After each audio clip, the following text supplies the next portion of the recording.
Next up, for the HR professional's perspective on how current dynamics are impacting the workplace, is our friend and partner, Claudia St. John. Claudia is a keynote speaker, best-selling author, and the founder and CEO of The Workplace Advisors, a leading HR consulting, recruiting, and training firm specializing in equipping businesses with the consulting support and people skills they need to grow. She is an SPHR, Senior Professional in HR, and a SHRM, SCP, SHRM, Senior Certified Professional, and Certified Professional Behavioral Analyst, who empowers organizations with evidence-backed insights so they can navigate the evolving landscape of talent acquisition, engagement, and retention with confidence and foresight. Known as the Workplace Advisor, she helps organizations zoom out, shift their mindset, and build businesses that lead our industry. Please welcome Claudia. Thank you. Hi, everybody. How are you? Good. So the first thing I'm going to do is shorten my biography, so I'm sorry for that. That seemed excessively long, so that's lesson number one. Thank you, as always, for having me here. I always love the opportunity to meet with you and to connect with you. What I hope to do today is to be not as depressing as Alan was. I don't know whether I'm going to accomplish that goal, but I think I love following him in a lineup because I think the macroeconomic piece really hits home in the workforce piece and what you're experiencing on a day-to-day basis. And so when I was originally asked to do this keynote, I was thinking, and again, this was like December, I was thinking, what do I want to talk about? And I thought, oh, cool. I'm going to talk about like the 10 really innovative things that are happening in the workplace for you to be focusing on going in the year ahead. And because the feedback I got from the annual meeting was the slide that people took the most pictures of was the innovative benefits. That seemed to be something people were interested in. So I was all about that. And then I thought, as things got closer and closer to today, I thought, wait, I've got other things. And so I actually went to Lene and Mackenzie and said, can I just not do that at all? I don't even have a title for what this is, but whatever that was, it's not what I'm doing. Which is to say that we still have to focus on AI at the workplace. We still have to deal with trying to create flexibility in environments where there is a production schedule that requires, a certain schedule because folks still want flexibility. Hybrids are not going away. People still want pet insurance. But I really wanted to stop and say, I know you love that, but there were more pressing things I think that we needed to talk about. There were more urgent things that were happening as a result of the new administration, the new Trump administration, and then as recently as the labor report that came out on Friday that were really giving us some very strong indications about what you're likely to face in your workforce, not only trying to bring on workers, but also dealing with the ones that you have. So my goal today is to give you some of that information, but then also to give you some tactical and practical things to leave this session with. So first thing I want to start with is the labor report. So the labor report came out on Friday, and this is basically looking at the jobs market, how many jobs were gained, how many jobs were lost, what is the unemployment rate, and it was a mixed bag, I have to say. So what I mean by that is the unemployment rate, we added 151,000 jobs, which is great, right? I mean, that's adding jobs. That means that the workforce is continuing to grow.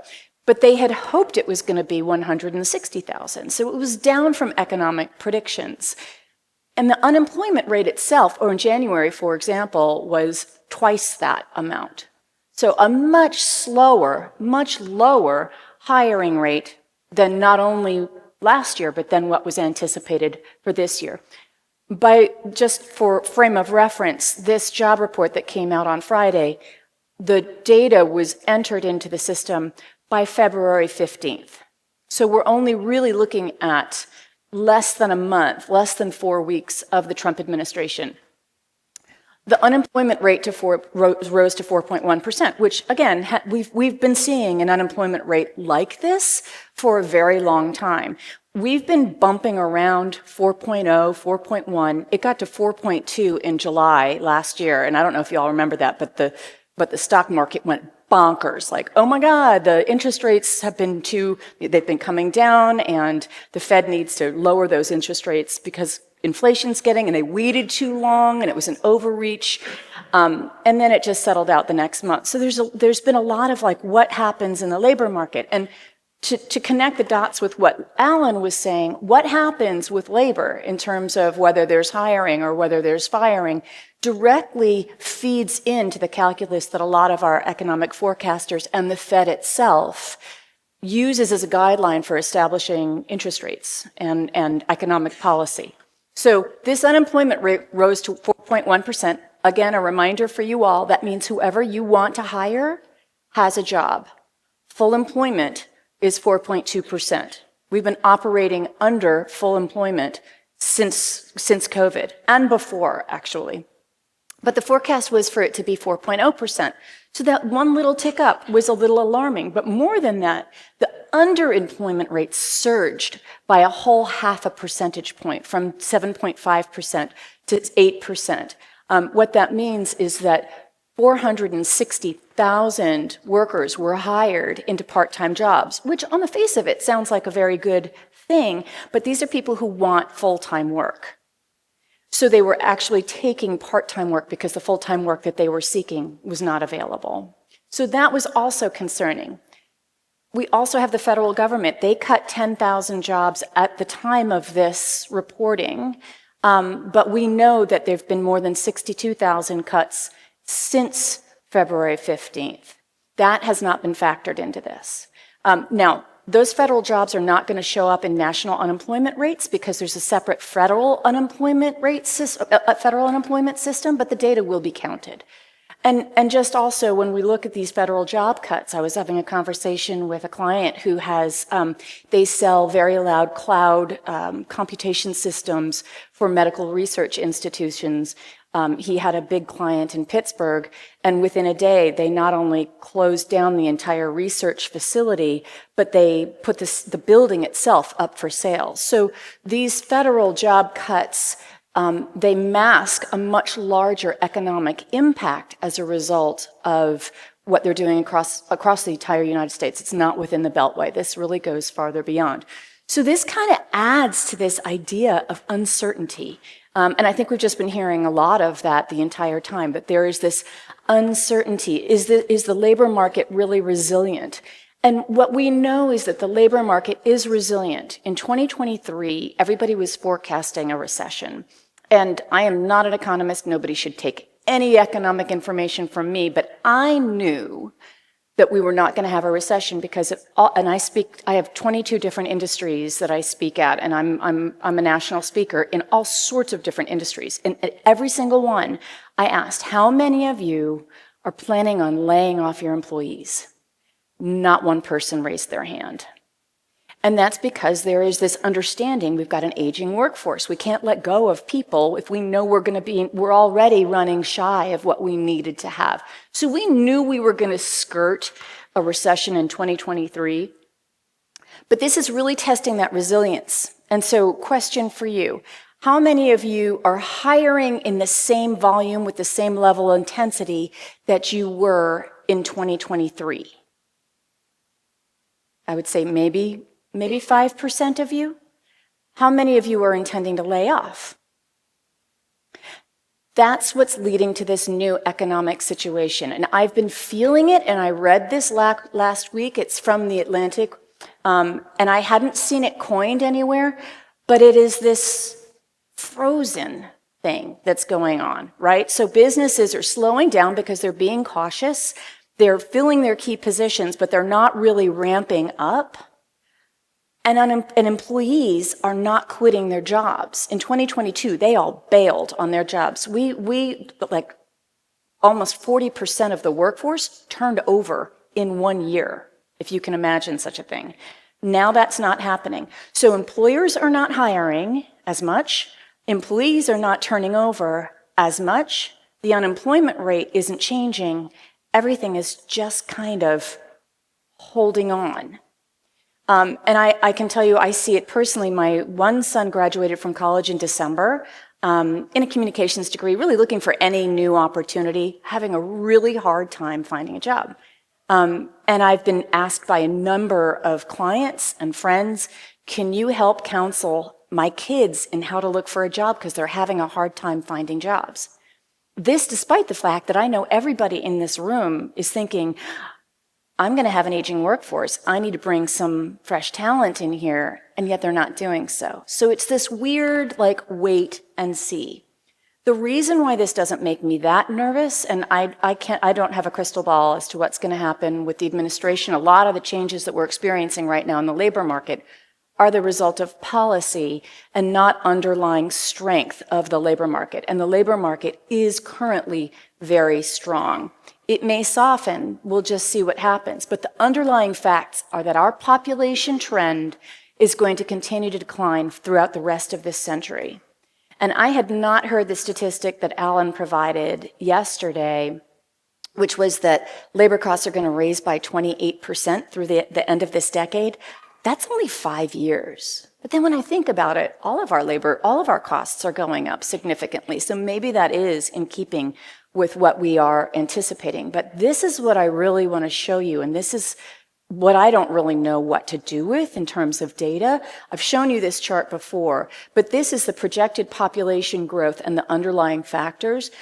This is the dark blue under there is the net births minus deaths. And in 2024, or 2040 approximately, which is 15 years away, we will have more deaths than live births in the United States. So for all of you who are looking to grow your businesses, who need employees to grow your businesses, this is a wait, what moment? What does that mean?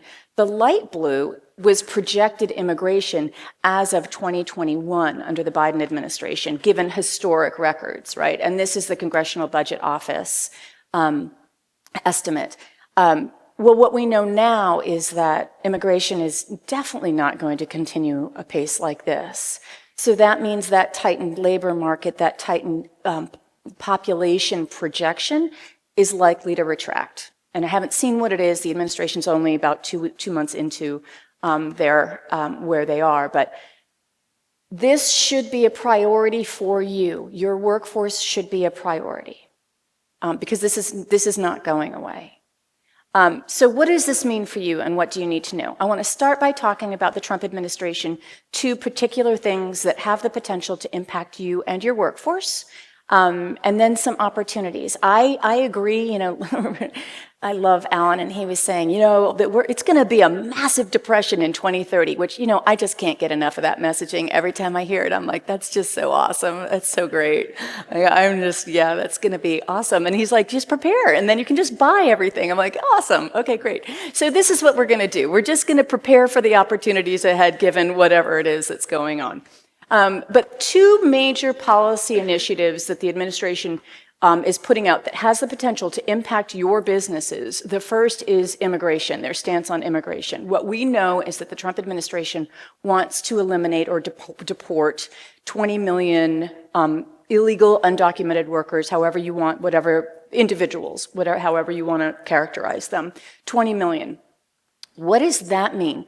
Well, we know that there are 2 million individuals' criminal history that are in the process of being deported. So that accounts for 2 million. We know that there are 11 million undocumented individuals in the United States. So that means that's another, if you do the math, I think that's 13 million. And I don't know whether those criminals are part of that 11 million, so somewhere between 11 and 13 million. The remaining of those individuals are changes to people who are legally here to work in the United States. So these are DACA recipients. These are individuals who were brought here as children by their parents and who matured into age and filed for protected status in order to be able to work. And they're by and large working. All of these people are working.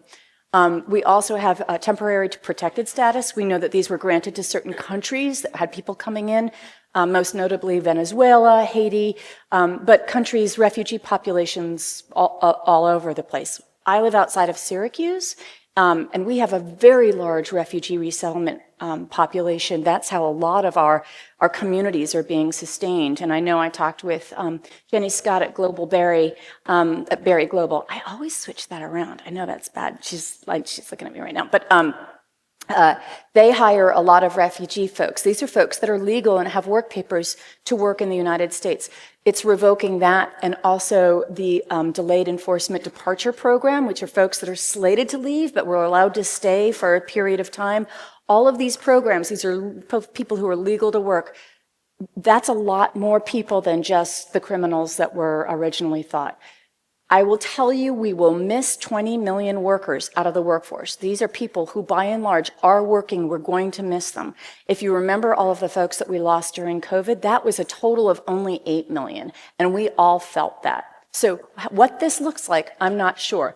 What it means for you is that they are planning enforced enhancement for the next part of this administration. What that means is that they're hiring 15,000 auditors to come into workplaces specifically to look at your hiring and I-9 practices.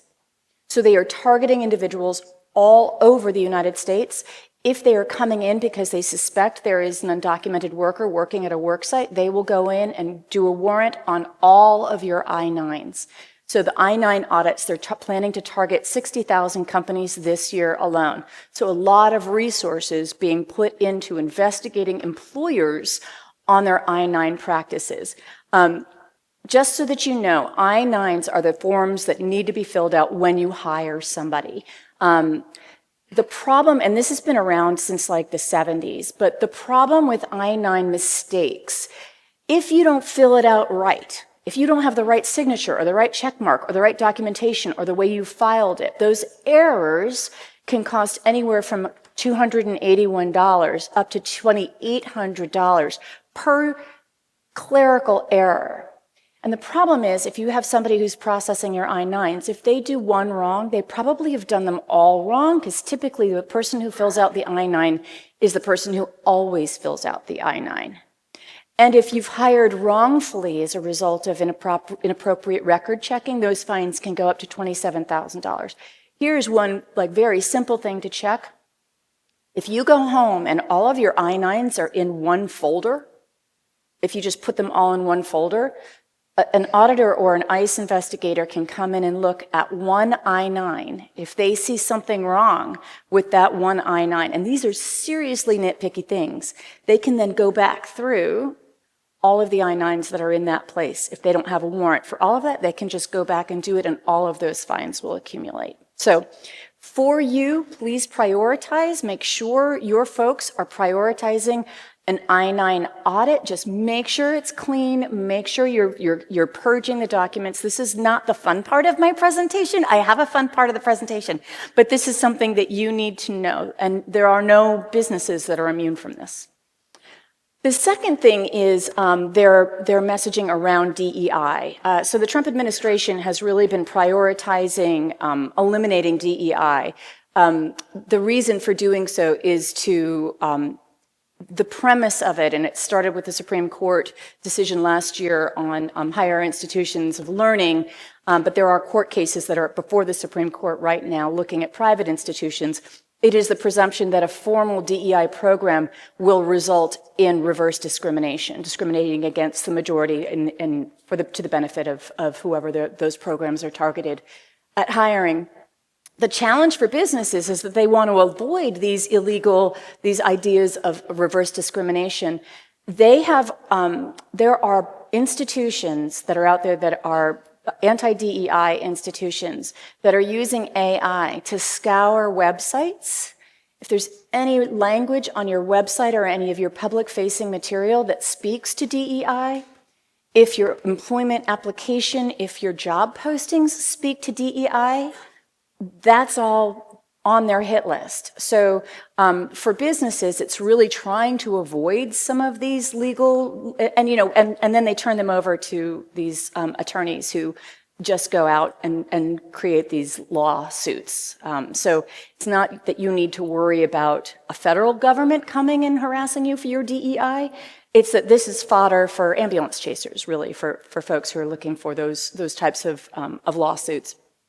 So businesses are struggling with avoiding these DEI reverse discrimination lawsuits, but they also have to attract and retain what is the most diverse workforce that we have ever had, which is Gen Z and the Alpha generation. So this is a very delicate balance for businesses to think about. You need to be thinking about this because this is something that can show up based on what you have on the web that any AI vehicle can go out and find. So what that means, review your website, review your job posting, but most importantly, make a determination about what language you have, how you're promoting it. What I will tell you, and I've had this conversation with a lot of you in the past, DEI is usually not a formal program in a lot of organizations, particularly small ones. What really is formal is that idea of belonging, creating inclusivity, making sure that everybody, no matter who they are, no matter how they show up, are given the same advantages within the organization where they work. So looking at, even if you have a DEI program that says we encourage diversity, that's fine. But if you have an affirmative action program that has much stronger enforcement language, you really need to have somebody look at that. So those are really the two responses to the Trump administration so far. What this also means, this frozen labor market, what this means for you is that this is a great time to be hiring.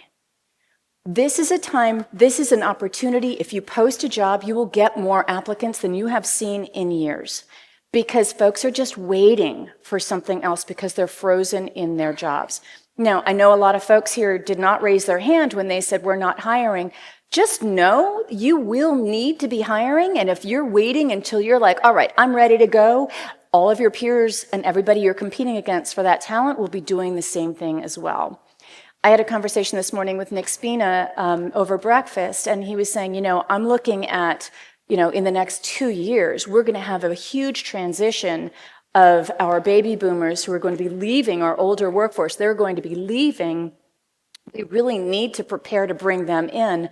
Well, now is a perfect time, if you can, to bring in those younger workers, because if it takes a year or two to train them, now you have the opportunity. Now you have the opportunity for knowledge transfer and for succession for a younger workforce. This is a time for upskilling, because if you have folks that are stuck in their jobs and they're not really happy in their jobs, but they're just not leaving because they're a little nervous about the uncertainty like everybody else, why not a good time to upskill them, right? Let's invest in them right now so that at least we can get them at the skills and the performance level that we want. If you're not going to hire and they're not going to leave, you're stuck dancing together. You might as well get better at it, right?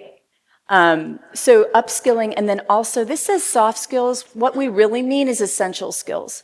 We know employees don't quit their job, they quit the person that's managing them. And we do not infuse our supervisors and managers with those essential skills like communication strategy, empathy, navigating conflict, positive feedback, emotional intelligence. All of these are things that absolutely everybody can learn and develop.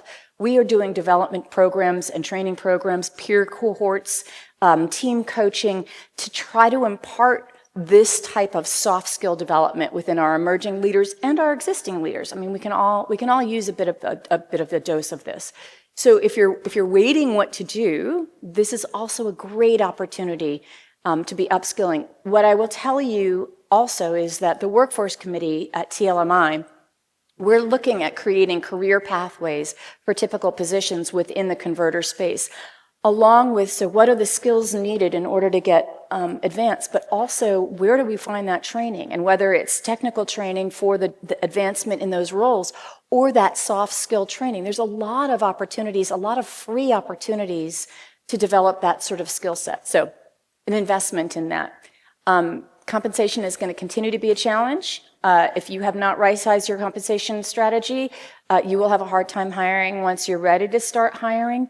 I was talking with somebody yesterday, and they were saying that they did a market adjustment year over year over year because they can't do the whole adjustment at once, but then you're constantly having to catch up. So really understanding where your compensation strategy is.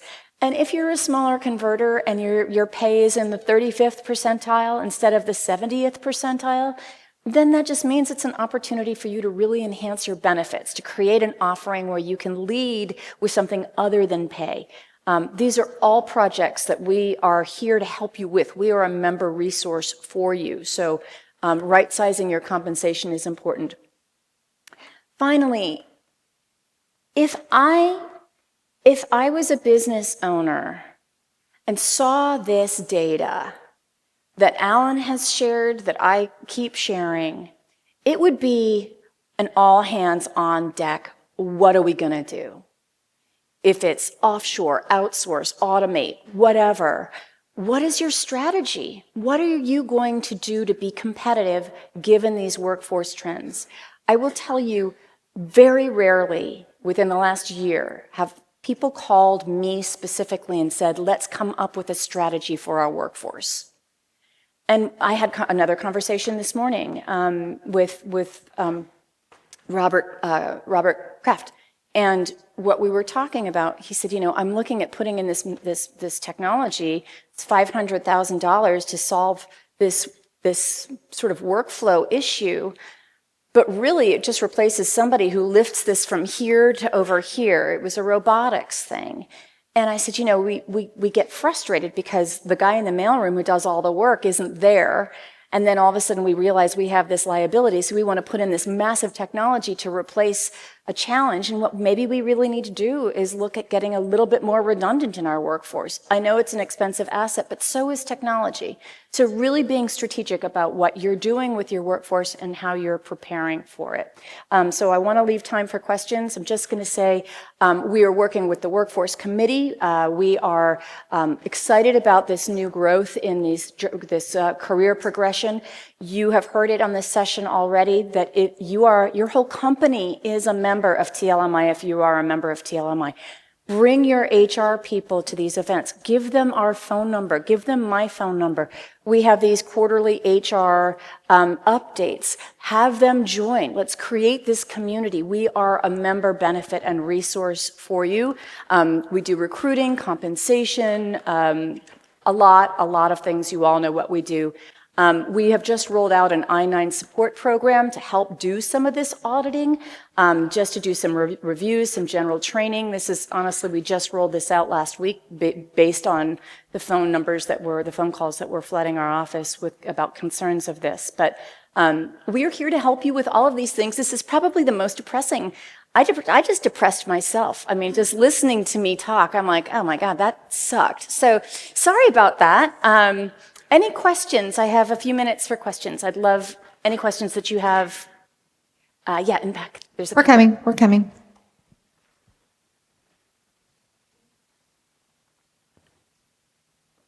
I have a question about the I-9s. There you go. The I-9s? Yes. If those people are looking at the I-9s, would they be digging deeper into the people you've hired and if they have any like traffic violations or other maybe criminal, not dangerous, but like criminal things in their record, that would they be going after those individuals, even if they're legal citizens, going after them for those violations? We haven't seen that. Typically, we only see negligent hire practices, which is what if you hire a criminal or somebody of that sort. That's called negligent hire if you hired somebody inappropriately. Typically, it's only around immigration enforcement that we have seen so far. Usually they're there, the problem is they're there for an I-9 and then they will expand beyond I-9. Or they find something on the I-9s that makes them suspicious and they may target a larger DOL audit or it might target a larger IRS audit. But really there's a reduction in resources in those organizations. This seems to be very directly focused so far on immigration. I think Heidi, yeah. Our current administration is chasing after employers for DEI practices, but we're still legally required to uphold Section 504, ADA, Title VII, EEO. Where's the in between? I think those are two very different things. I think the one is we hire the people in however they show, and it's our responsibility to create accommodations for them to be effective in their work, provided that a business it's a reasonable expense, for example.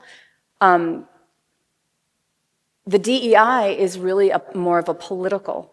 It's our I think it's entirely political. When I see the organizations that have DEI programs that are getting dismantled, very, very, very few of them, except for the very large organizations, are they actually saying, we want to have X percent of our workforce be of color. We want to have a certain percentage. So it doesn't change any of an employer's responsibility to create protections for employees and their needs at all. It's really just how we're characterizing those programs. Yeah.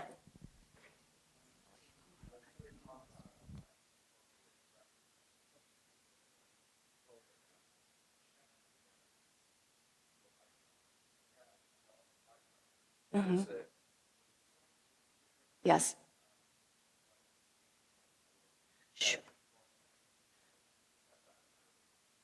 Yeah, and actually I can tell you, I had that concern when we were rolling out this I-9 audit practice that we're putting in place. What is our legal responsibility of determining whether or not those documents are false or not? There is a threshold. For example, if they present a driver's license but there's not enough numbers, or if they present a document that clearly isn't appropriate, it's really at that level. Now, some businesses are mandatory in certain states to do e-verify. That's probably the best housekeeping seal of approval. But then there's some states that don't allow e-verify. So it just depends on really where you are. But I'm happy to share with you a document that has been given to me by legal counsel that says, here's really what the minimum threshold is for you to be able to determine whether or not the documentation is legal. Totally reasonable diligence. Exactly. It's just, and the problem with this I-9 issue is that it's almost never nefarious why these fines are invoked. It's because of just, they didn't know, right? Whoever the clerk was that was doing the I-9 processing just didn't do it right. But it still gives an opportunity to go in and look at all of those documents. Any other awesome questions? Nope, wrap it up. Okay, well, thank you all. I am grateful to be here, and I hope the next time I talk with you, it'll be on much better subjects.